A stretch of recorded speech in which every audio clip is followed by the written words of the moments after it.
Vamos então falar do livro de Daniel. Como eu costumo dizer para vocês, pessoal, é muito importante fazer essa introdução. Da mesma maneira que fizemos com o livro de Êxodo, né? Na primeira aula de hoje, agora vamos falar sobre o livro de Daniel, tá? Para você entender o livro de Daniel, a primeira coisa que você precisa fazer é olhar para a cultura semita e a arqueologia local, tá? E você tem nos textos antigos dos semitas, tá?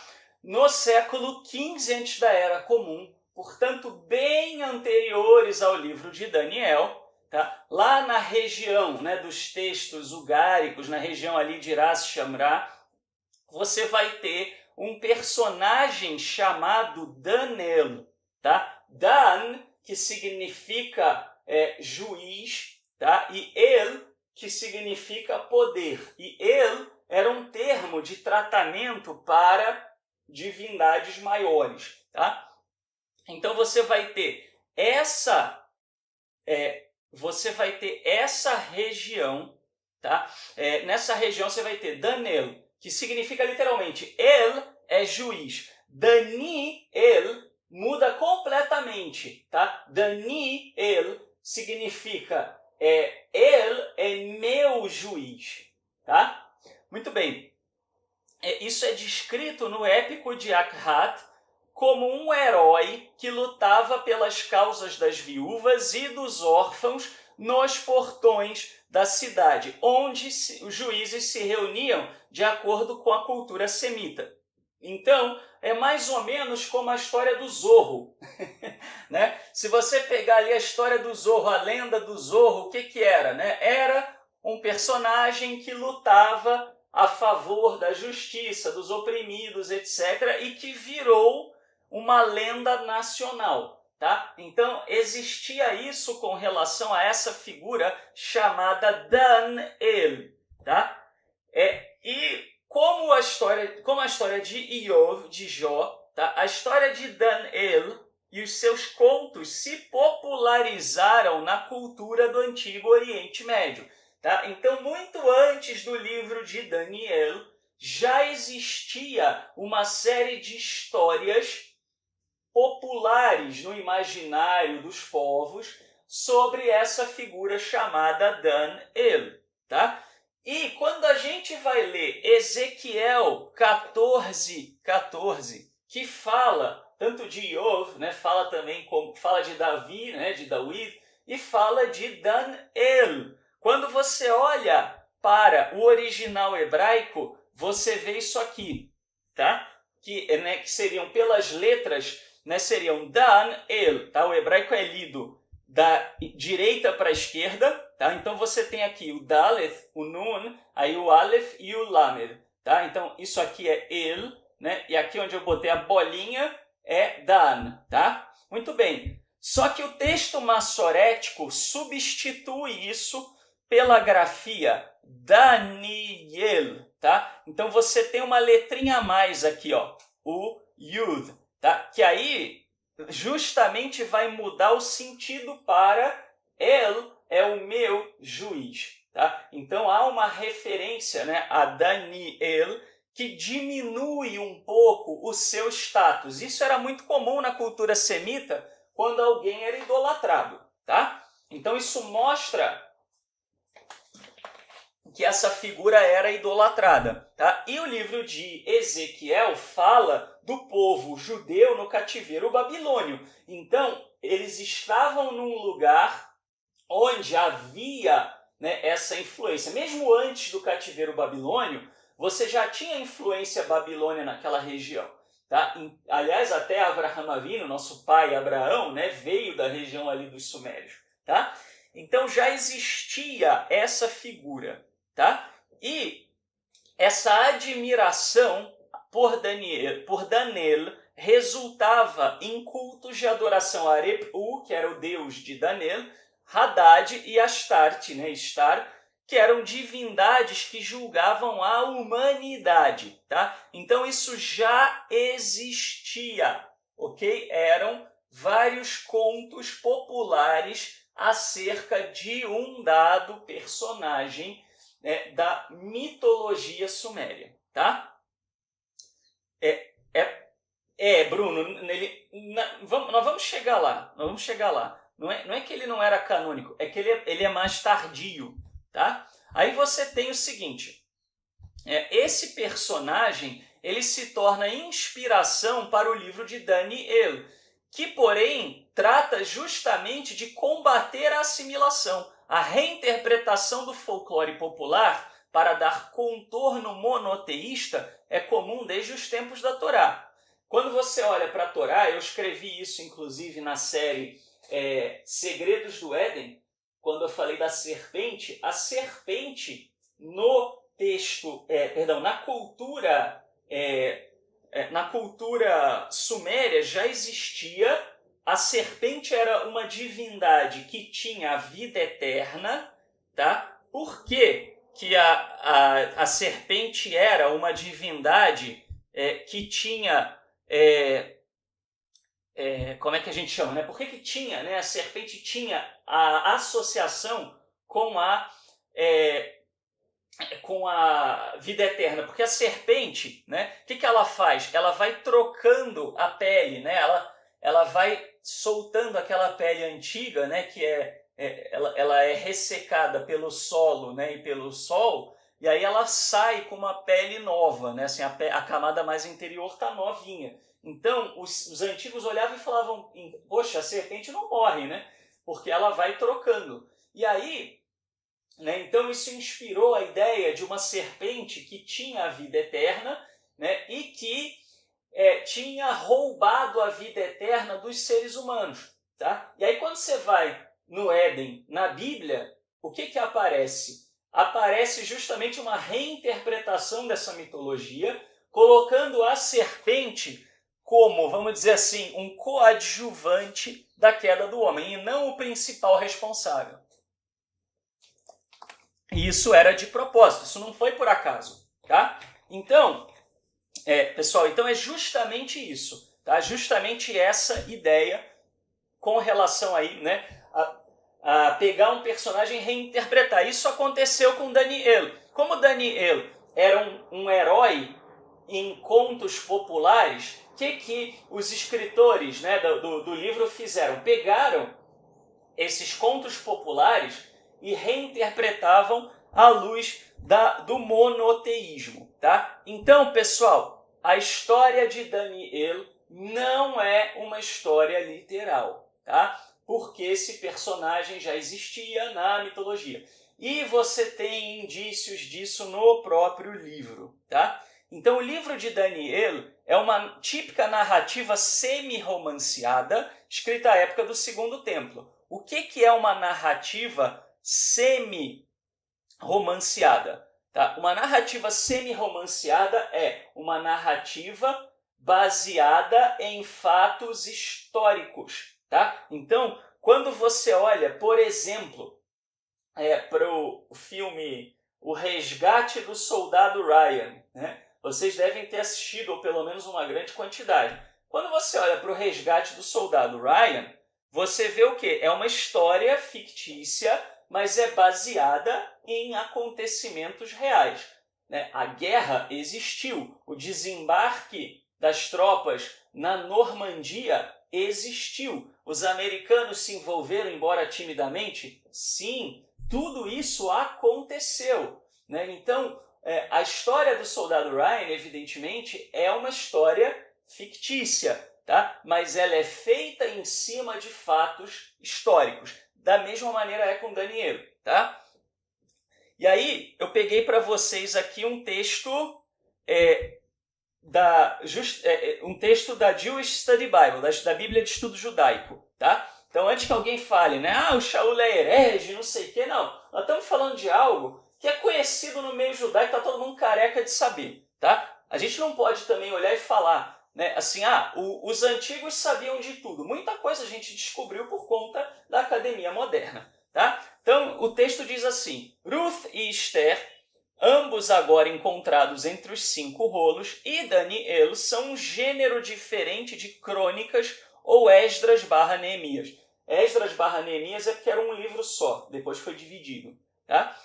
Eles são histórias fictícias ocorridas em pano de fundo histórico, servindo propósitos ideológicos e talvez estéticos. O que é propósitos estéticos? O texto tem uma métrica. Tá? O texto de Daniel tem até piada.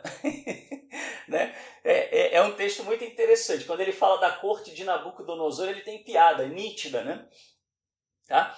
Claramente artísticos do ponto de vista literário, esses livros não são apenas entretenimento. Quer dizer, isso não é script, não é igual o Resgate do Soldado Ryan, que era um script, né, para fazer uma história para você ir lá, pagar a entrada e comer pipoca. Tá? Tinha um objetivo. Qual era o objetivo? Sim, Daniel não é uma história verídica. Tá? Daniel é uma história... É uma história contada em cima de fatos, vamos dizer assim, né, históricos reais. Tá? Isso é o que a academia moderna considera. Você até tem opiniões antigas, né, de pessoas dizendo que não, que Daniel existiu, etc., que o livro é histórico, mas não se fundamenta. Tá? Ele tem, inclusive, inconsistências históricas. Tá? Ele foi escrito com um dado objetivo. Qual é? Veja, eu não estou falando que o livro não é importante. Tá? Por exemplo, o livro de Cantares é um livro poético. Nem por isso ele é menos canônico do que os outros. Tá? Mas não há uma... A gente vai chegar lá. Tá? Tem uma pergunta se eu acredito que a história da Arca de Noé é verdadeira. A história da Arca de Noé ela é atestada por uma série de coisas. Tá? Eu coloquei, inclusive, um artigo sobre isso no meu site, judeu.org. Tem lá falando sobre o dilúvio. Tá? Mas, inclusive, em detalhes. Tá? Bom, então... não, Nilce, não são profecias. A gente vai falar sobre isso. Tá? Então, assim... Deixa eu continuar aqui. Qual é o objetivo, então? Transmitir lições relevantes, tá? Pessoal, de novo, o povo judeu adorava contar conto. De onde você acha que vem a tradição, né, dos trovadores? Tá? Lá no Nordeste, vem justamente do gosto do povo judeu por contar histórias. Mas contar história por quê? Não é porque é bonitinho. Contar história para ensinar alguma coisa. Então esse é o objetivo, tá? É contar algo para ensinar uma coisa às pessoas. Que coisa era essa? Justamente o que a gente vai ver aqui, tá? Então, continuando. Daniel, capítulos 1 a 6, modela o sucesso numa corte estrangeira e enfatiza que os judeus devem ser fiéis as suas crenças e práticas religiosas na diáspora. Então isso aqui, pessoal, isso aqui é comentário da Jewish Study Bible, tá? Não é comentário cristão, não é comentário ateu, não é comentário, vamos dizer, puramente acadêmico, mas sim da Jewish Publication Society, tá? Então isso é algo que é conhecido e citado com muita frequência na Universidade de Bar-Ilan, na Universidade de Jerusalém, etc. Tá? Então, por que o sucesso na corte estrangeira? Por uma razão muito simples, pessoal. Daniel foi escrito, ou pelo menos a parte mais recente dele, foi escrito na época da revolta dos Macabeus. Na época da revolta dos Macabeus, aconteceu uma coisa. O povo judeu estava sendo oprimido. Tá? E o autor de Daniel, ou pelo menos um dos, né, o autor da segunda parte, a gente vai falar disso daqui a pouco, ele achava... segunda parte não, né? Pode ser na primeira. Bom, enfim. Ele achava que o povo de Israel seria exilado. Tá? Ele achava que o povo de Israel iria perder essa guerra, ou poderia perder essa guerra e ser exilado. Então o autor está preocupado em transmitir valores que pudessem levar o povo judeu a, vamos dizer assim, manter a obediência ao Eterno na diáspora. Tá? Na realidade, Adecilde, o problema é que o livro de Daniel ele foi escrito na época da revolta dos Macabeus, por isso ele não é profético. Por isso o povo judeu não considera, também por isso, né, tem outras coisas, também por isso não considera Daniel como um livro profético. Tá? Ele foi escrito naquela época, então por isso que ele vivenciou. Se você pega o cânone judaico atestado por fontes mais antigas, Daniel não aparece. Tá? Nem Daniel, nem Esther. Se você olhar para o cânone do Mar Morto, que é mais ou menos contemporâneo, é um pouco anterior à revolta dos Macabeus, possivelmente, você vê que não tem Daniel. Daniel não aparece, tá? Justamente porque é um livro posterior. Tá? Então, assim, ele vivenciou, tá, Sadiq? Ele vivenciou os fatos. Tá? Agora, a preocupação dele foi, pera lá, olha o que vai acontecer. Né? O que vai acontecer é que o povo vai para o exílio. E se o povo for para o exílio, eu vou fazer o que da minha vida? Né? O que a gente vai fazer? Aí, o que acontece? A primeira parte de Daniel, a gente vai falar daqui a pouquinho, tá? Da divisão literária. Então, assim, pessoal, isso vai ajudar a esclarecer o objetivo. Tá? Hoje, você conhece Daniel como um só livro, tá? Mas na realidade, Daniel são 2 livros diferentes, entre aspas. Tá? Por quê? Daniel de 1 a 6 tem uma linguagem e é escrito na terceira pessoa. Tá? Então, é alguém escrevendo, Daniel fez isso, isso, isso e isso. De 7 a 12, que é a parte das visões, tá? O texto tem um vocabulário diferente, o texto tem um narrador diferente. É o próprio Daniel que passa a falar em primeira pessoa. Ou seja, são 2 textos separados que foram aglutinados. Daniel 1 a 6 foi escrito por uma pessoa. Daniel 7 a 12 foi escrito por outra. Novamente, isso faz alguma diferença em termos canônicos? Nenhuma. Por quê? Porque não é o único livro que teve mais de um autor. Se você pegar o livro da Torá, o livro de Devarim, de Deuteronômio, você vai ver que no final do livro é óbvio que foi Josué que escreveu. Moisés não ia escrever a própria morte.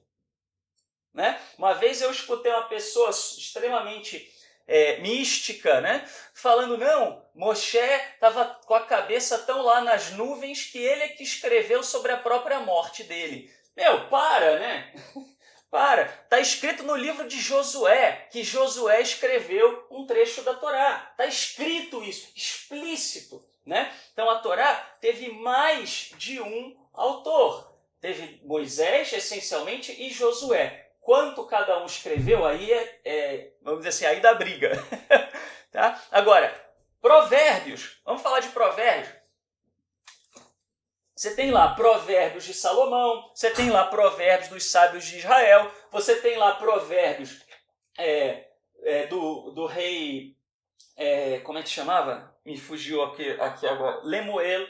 Tá? Então você tem vários autores, isso não é um problema. Tá? Então, os salmos, exatamente. Tá? Então, assim, quando a gente fala sobre Daniel de 1 a 6, o que você tem? Você tem 6 narrativas ou lendas, por isso que é dividido em 6 capítulos. Tá? São 3 histórias das experiências de Daniel e de seus companheiros, né, sob Nabucodonosor, Baltazar, Dario e Ciro na Babilônia. Tá? Então, essa é a primeira narrativa. E a narrativa primeira de Daniel, o que ele faz? Debocha dos reis dominadores, debocha de Nabucodonosor, tá? E traz Daniel sendo obediente ao Eterno no exílio. Traz Daniel sendo obediente ao Criador dos céus e da terra enquanto ele estava no exílio. Por quê? Porque o autor tinha medo que quando Israel fosse exilado, ele achava que Israel seria exilado na época dos Seleucidas, embora Israel não foi exilado nessa época. Israel ainda sobreviveu aos Seleucidas, depois ainda teve o Império Romano, né, em cima. Israel foi ser exilado mesmo, lá para o século II, tá? da Era Comum. Então, ele achava... Não, Bianchini, Lemuel não era israelita, muito provavelmente, a não ser que seja um nome código, né? Tem gente que diz que é um nome código, mas aí se é um nome código pode ser qualquer pessoa, né? Mas assim, não é, em tese não é. Não aparece um rei chamado Lemuel nas crônicas dos filhos de Israel, tá? Então assim, essa primeira parte de Daniel, tá, é para mostrar o seguinte: se você for fiel ao Criador na diáspora, o Criador vai te dar livramento, o Criador não vai deixar você morrer, o Criador não vai te desamparar. Tá? Então o objetivo desse primeiro livro, entre aspas, né, dessa primeira metade de Daniel, é mostrar isso, relatar isso. Tá? Já Daniel, de 7 a 12, você tem 6 relatos de Daniel sobre um sonho e 3 visões, ocorridos sob Baltazar, Dario e Ciro, a respeito dos acontecimentos que se estendem desde o fim do exílio babilônio, passando pela revolta dos Macabeus e adentrando o fim dos tempos. Tá? Esse texto é um texto do George Forer, que chama-se Introdução ao Antigo Testamento. Tá? Essa é a segunda parte. Então, assim, pessoal, qual era o objetivo do livro de Daniel de 7 a 12? Mostrar que o Eterno estava por trás dos conflitos entre as nações e tinha um plano para Israel. E esse plano resultaria, tá, na época de ouro, vamos chamar assim, né, que a gente chama hoje de Era Messiânica. Né? O que é Era Messiânica? Era Messiânica é a era, segundo, né, a tradição do povo judeu, em que Israel estará fora do exílio, a Torá está sendo proclamada e vivida, e as nações estão vindo aprender do Eterno, né, com Israel, e as nações então irão também estar debaixo do Eterno e das suas leis. Então esse é o tema,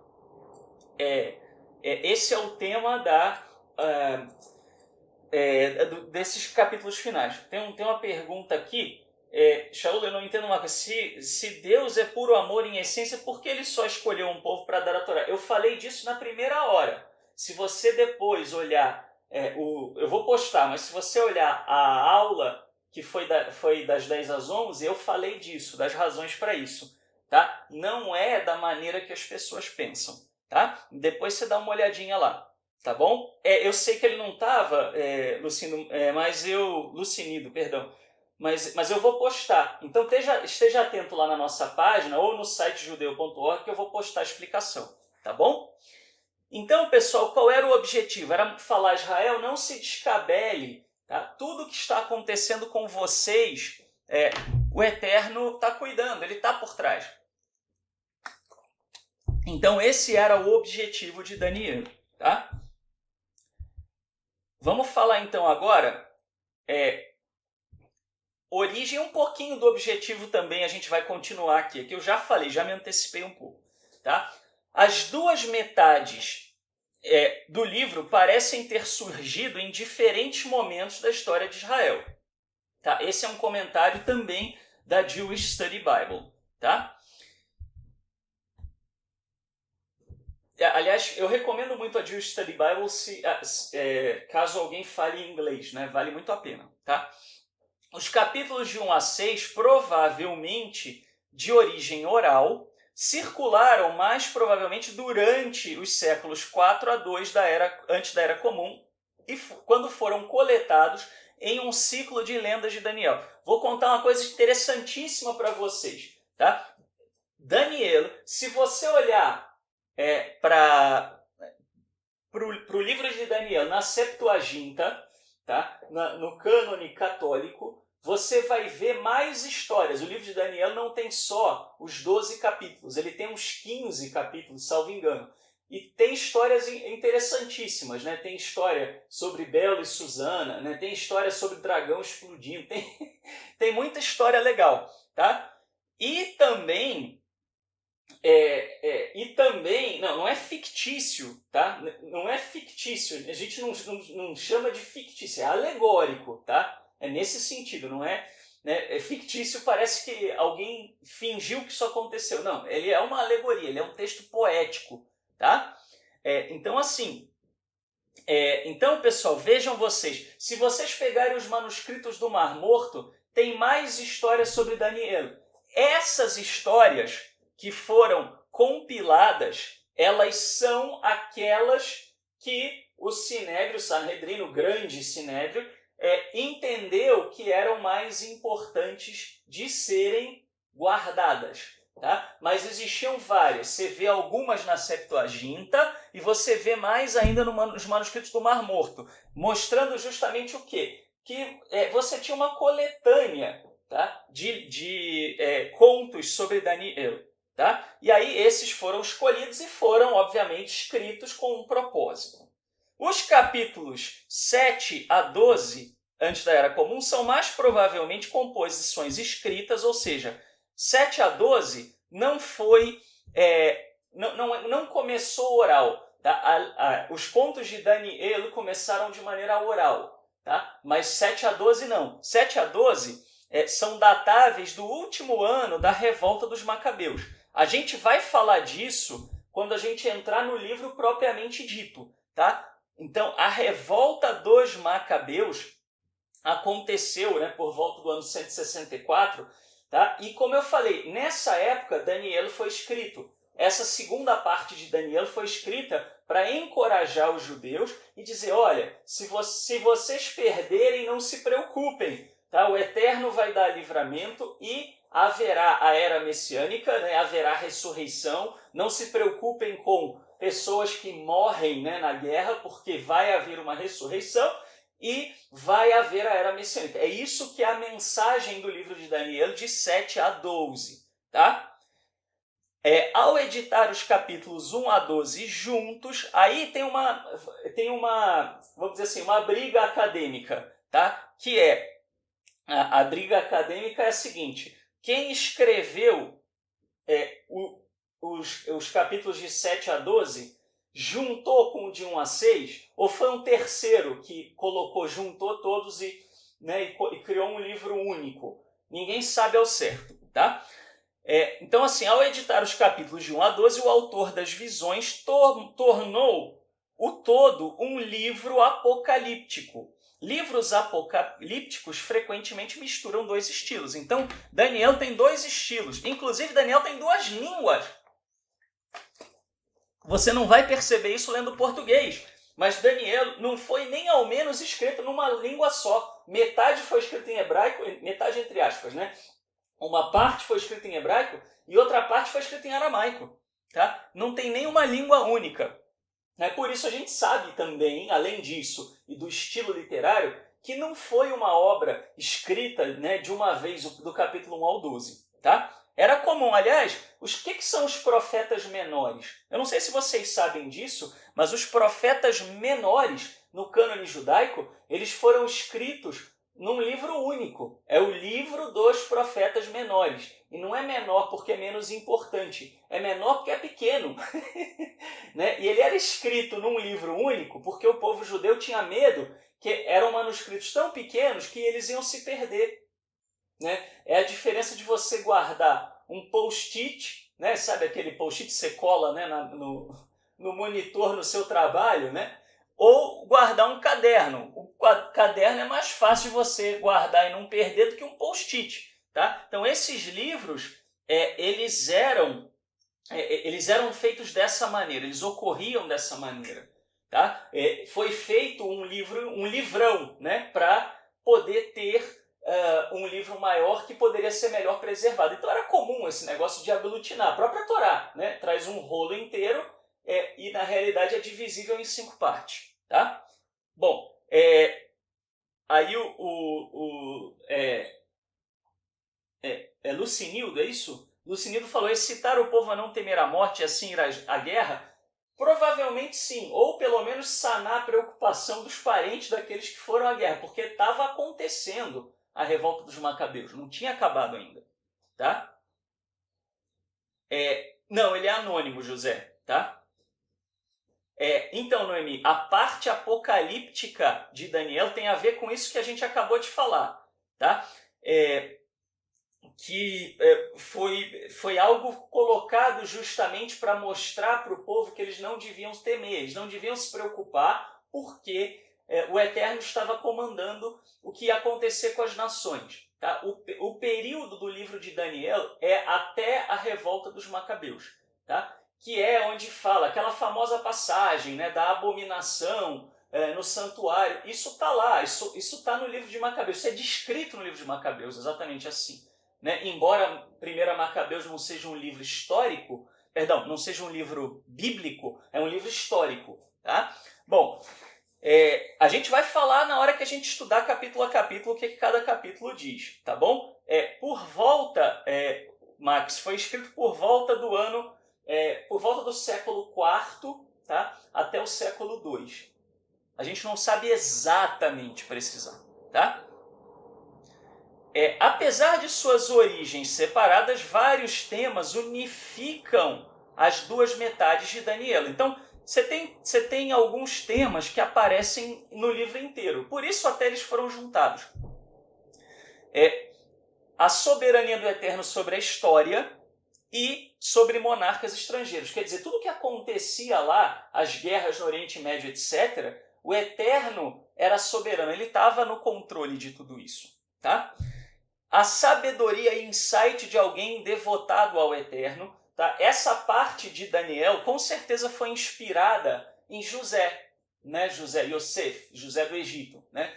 Então você já tinha o precedente de Yosef, de José, interpretando o sonho de Faraó. Daniel é descrito da mesma maneira.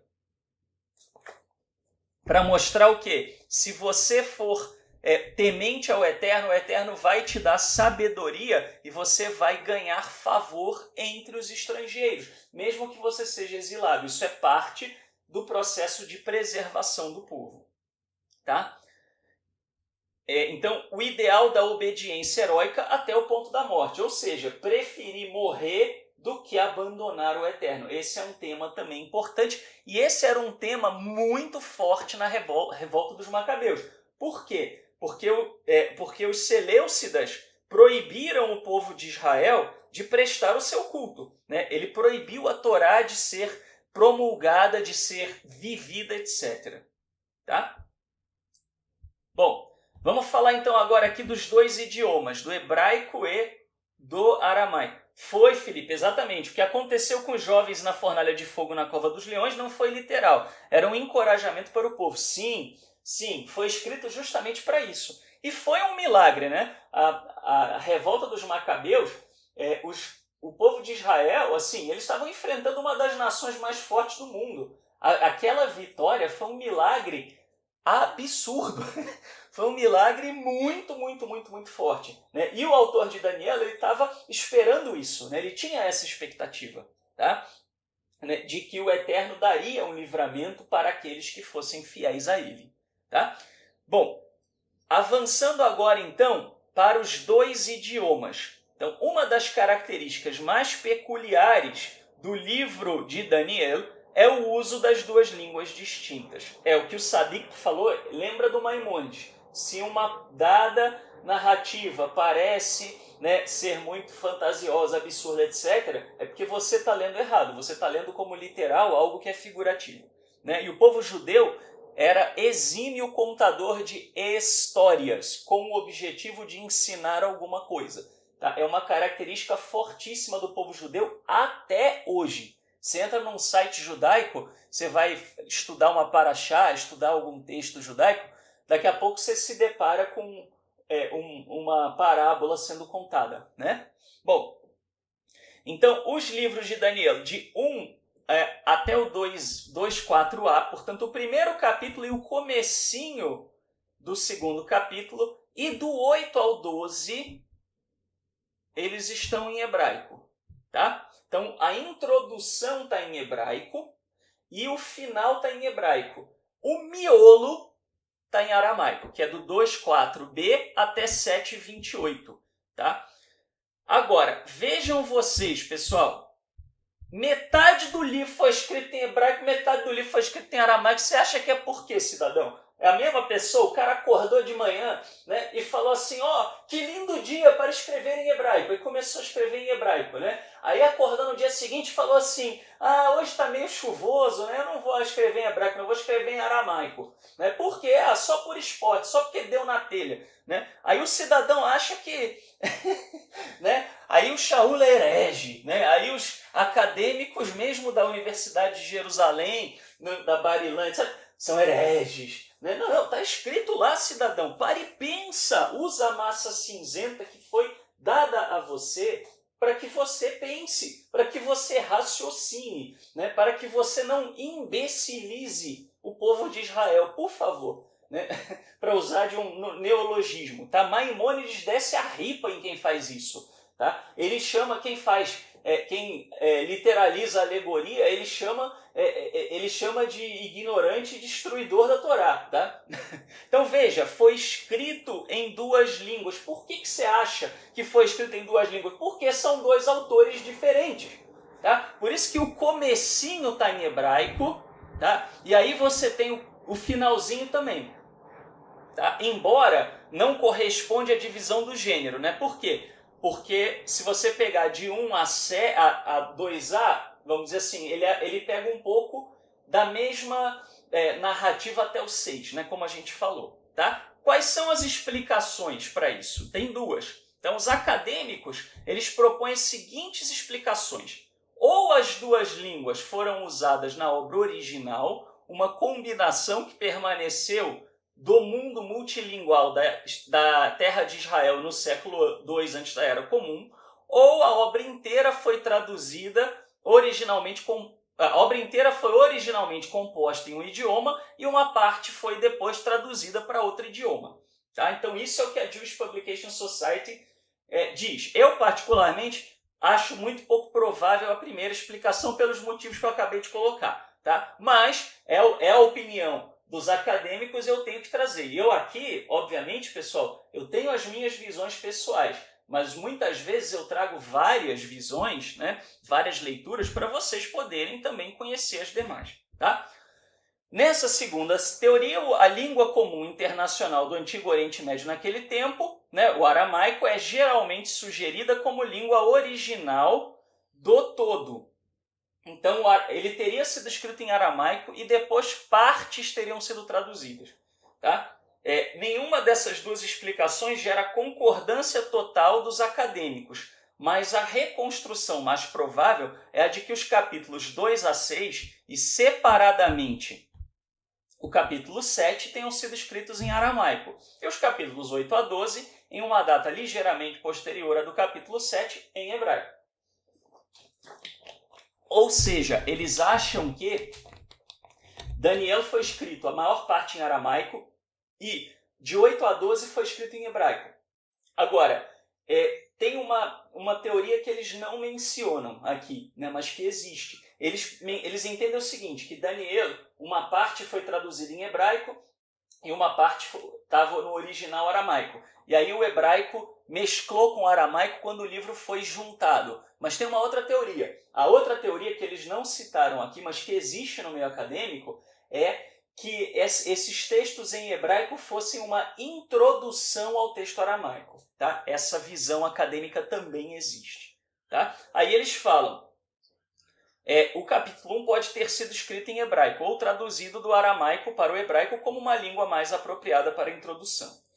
Jorge, depois você me manda um e-mail que eu mando para você o PDF, mas agora aqui eu não tenho muito o que fazer, tá? Mas shaul@judeu.org, tá? O meu e-mail, você manda um e-mail para mim, eu te mando, tá? O texto em PDF, tá bom? Ou se você quiser botar o seu e-mail e alguém manda para você agora também, é que eu não posso agora no meio da aula parar para isso. Eu me desculpo com você, né? Mas realmente não tem como, tá bom?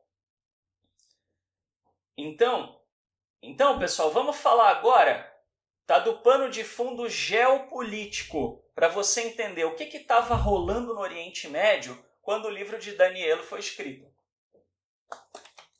estava rolando o seguinte: os dois maiores impérios do Antigo Oriente Médio têm proeminência no livro de Daniel. A narrativa começa durante o Império Neobabilônio. O que é o Império Neobabilônio? Nabucodonosor, tá? Rei dos babilônios que conquistou Jerusalém e destruiu o primeiro templo em 586 a.C. da Era Comum, inaugurando o período do exílio, 2 Reis, capítulos 24 a 25 e o livro de Jeremias. Tá? Então, assim, pessoal, até por volta do ano 586, antes da Era Comum, lembrando, né, que antes da Era Comum é contado de baixo para cima, né? E depois é contado de cima para baixo. É igual número positivo e número negativo, né? Então, você vai se afastando do marco zero, né? Chamamos assim. Tá? Então, assim, o povo de Israel viveu muito bem, obrigado, até que foi dividido o reino em Reino do Norte e Reino do Sul, na época de Roboão e Jeroboão, Roboão que era filho de Salomão. Houve a divisão, ficaram durante muito tempo os dois reinos separados, aí o reino do norte foi levado cativo pela Assíria, né? Inclusive eles guerrearam contra o próprio reino de Judá, né? Foram levados cativos pela Assíria, e aí um tempo depois veio Nabucodonosor, levou embora o reino do sul. Só que Nabucodonosor, ele vai falar aqui, foi conquistado pelos persas que deixaram o povo judeu voltar. Quando o povo judeu voltou, né, ele ocupou o território inteiro de Israel. Por isso que povo judeu passou a ser usado como sinônimo de israelita, né, embora não era na origem. A propósito, pessoal, judeu... Não, Jorge, eu peço o contrário, tá? Senão não vou ter como ver o e-mail. Ah, bom, se alguém puder mandar um e-mail para o Jorge com um PDF, eu agradeço. Se não, Jorge, se ninguém te mandar agora, manda um e-mail para mim, shaula@judeu.org, que eu mando para você. Mas manda para mim, senão eu vou esquecer, tá bom? Bem, pessoal, então assim, pano de fundo, né? Quando o povo judeu voltou, né, ocupou o território inteiro, por isso que virou sinônimo. E o sinônimo, né, judeu não vem da tribo de Judá, vem do reino de Judá, que incluía outras tribos, pessoas de outras tribos, tá? Muito bem. Então, a narrativa fala de Nabucodonosor, que foi o começo do exílio do povo judeu. Contemporâneo ao Império Babilônio no oeste, era o Império dos Medos no oeste, no leste. Tá? Então, assim, os babilônios ficavam ao norte de Israel, né? Um pouquinho para a direita, se você olhar o mapa. Tá? Mais à direita ainda, você tinha o Império dos Medos. Tá? O que aconteceu? Ciro da Pérsia, que hoje é a região do Irã, ele subiu ao poder meados do século VI. Então, 550 antes da Era Comum, né, mais ou menos assim. Então, uns 30 anos aí, mais ou menos, 30 a 40 anos depois de Nabucodonosor. Tá? E aí o que aconteceu? Ciro da Pérsia conquistou primeiro os medos e depois os babilônios em 539. Tá? Então, Ciro da Pérsia, primeiro ele conquistou o Império dos Medos, depois Babilônio. Né? Então o Império Persa ficou gigante. Tá?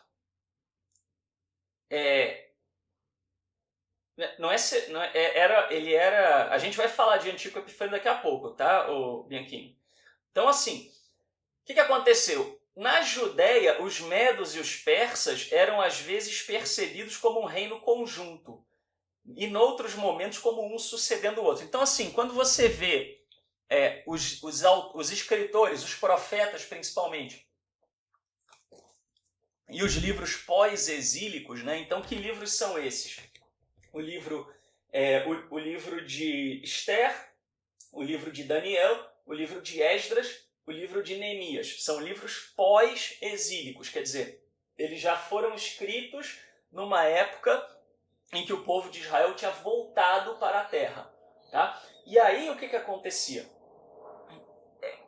Nabucodonosor já tinha sido derrotado, né? A Babilônia já tinha sido derrotada por Ciro da Pérsia. Mas antes disso, Ciro da Pérsia conquistou os medos. Então o primeiro império que surgiu foi persa, né? Porque os persas dominaram os medos. Então, às vezes, os escritores da Bíblia, eles se referem aos medos e aos persas como uma coisa só, ou às vezes como reinos que vieram um depois do outro. Tá?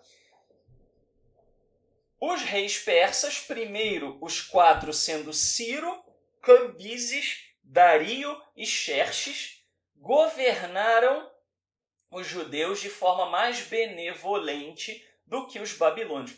Bruno está perguntando, existe algum outro documento fora a Bíblia que, com citações de Ciro? Sim, você tem registros de Ciro noutros acontecimentos, tá? Você não é só bíblico, tá bom?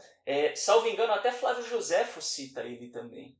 Né? Não lembro se Heródoto cita, mas teria que ver. Tá? Mas ele é citado sim. Quando a gente for falar de Ciro, aí a gente vai... Eu vou puxar a ficha, né? Porque é muita informação, né? Então a gente tem que montar aí de acordo com o que a gente vai estudando, tá? Obrigado, viu, Duarte, por ter mandado e-mail para o Jorge. Viu, Jorge? Dá uma olhada aí se você recebeu o material, tá? Então, pessoal, o que aconteceu? Os reis persas eles foram mais benevolentes, né, com o povo judeu do que os babilônios. Os babilônios foram lá, passaram a ripa no reino de Judá, destruíram o templo, arregaçaram com tudo e levaram o povo judeu cativo. Como Ciro da Pérsia foi inimigo de Nabucodonosor, é aquela famosa história, o inimigo do meu inimigo é meu amigo. Né? Então os persas, quando dominaram os babilônios, eles herdaram o domínio político sobre o povo judeu, né? Sobre a Judéia. Estava debaixo do comando de Nabucodonosor, quando ele foi lá, conquistou, passaram a ficar debaixo do comando dos persas. E os persas foram bem mais benevolentes, né, do que os babilônios. Os persas deixaram, inclusive, o povo judeu voltar do cativeiro.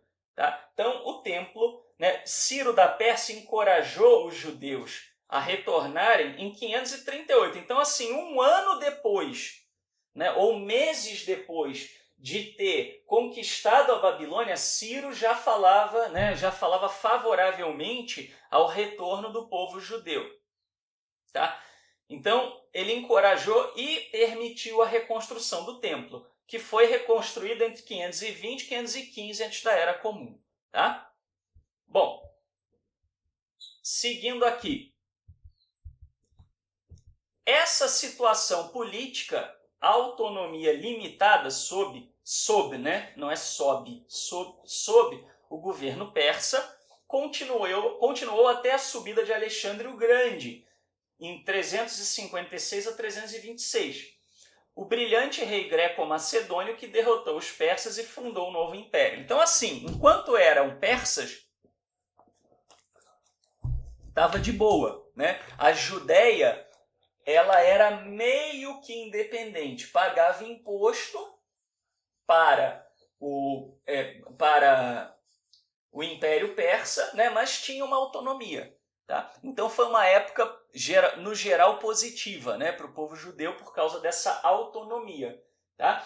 Mal comparando, seria como Brasil e Portugal. Portugal era senhor do Brasil, né, e o Brasil pagava imposto a Portugal, né, mas a partir de um certo momento deixou de se envolver muito, né, nas questões políticas internas do Brasil. Tá? Então, assim, o povo judeu teve mais ou menos, uns 200 anos de tranquilidade, na qual Jerusalém foi reconstruída. Tá? E é isso que o livro de Daniel fala lá dos tempos de reconstrução. Depois nós vamos ver isso quando estivermos estudando o livro propriamente dito. Né? Primeiro, a gente está fazendo esse panorama histórico. Bom, aí Alexandre o Grande, da Grécia, né? Ele era o rei greco-macedônio, ele foi um estrategista militar brilhante e ele derrotou os persas e conquistou boa parte da região ali do Império Persa. E mais, foi além, né? Ele foi muito longe mesmo. Tá? Só que Alexandre o Grande, ele morreu cedo, né? Então Alexandre conquistou a terra de Israel em 333, então praticamente 200 anos depois. Tá? Mas como ele morreu jovem, e ele tinha pessoal, depois mandem um e-mail para mim, shaul@judeu.org, ou coloque o e-mail aí para alguém mandar. Tá? Mas eu agora não tenho condição de parar para mandar o PDF, tá bom? Mas depois eu mando para quem precisar. Bom, então assim, o que aconteceu? Israel teve uns 200 anos aí de tranquilidade, a Judéia, na verdade, e depois disso, né, Alexandre foi lá e conquistou a terra da Judéia em 333 a.C. da Era Comum. Né? Mas como ele morreu jovem, tá? Ele morreu jovem e era uma pessoa, vamos dizer assim, que mantinha, ele era um líder muito forte. E aí quando ele morre, o reino dele se dividiu em 4. Tá? Então o reino se fragmentou em 4 partes. Tá? Quais eram as 4 partes? Os gregos, né? O Império Seleucida, então o Império Grego, o Império Seleucida, né? Que era na Síria e na Babilônia, né? E você tinha o Ptolomaico ali naquela região. Tá? Então, você tinha, tá, a interseção desses 2 impérios. Se você olhar para o território de Israel, deixa eu ver se eu consigo até colocar para vocês. Se eu consigo colocar aqui para vocês verem. Ó, tá aqui, ó.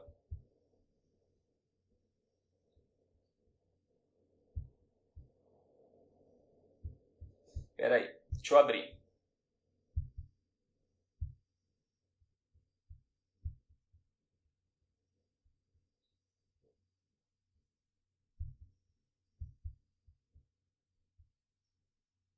Ó, tá aqui, pessoal. Ó, então, o reino foi dividido dessa maneira, tá? Então, olha só como é que aconteceu a coisa, tá? Você tem o território, né, de Israel aqui pequenininho, né? E ele estava entre os Ptolomeus, tá? Então estão aqui, que era o reino que pegava o Egito, tá? E também o reino dos Seleucidas, tá? Então você estava entre esses dois. Israel estava frito, né? Estava sob o domínio seleucida, mas tinha influência também, tá, do reinado de Ptolomeu, do reinado egípcio, tá? Egípcio entre aspas, né? Bom, então a Judéia ficava na interseção entre os 2 impérios, e as influências desses impérios sobre Jerusalém se espalharam, né, e floresceram. Os judeus frequentemente estavam divididos em suas alianças para com um ou outro. Tá? O que começou a acontecer em Israel, pessoal, nessa época? Começou a ter briga.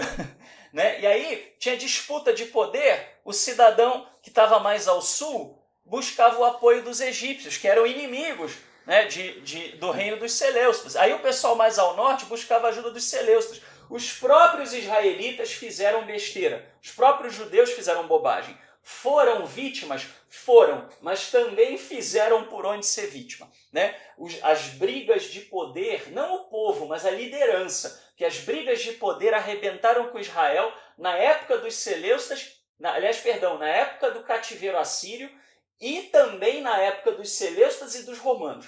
Todos esses 3 foram resultado da liderança de Israel fazendo alianças bizarras. Tá?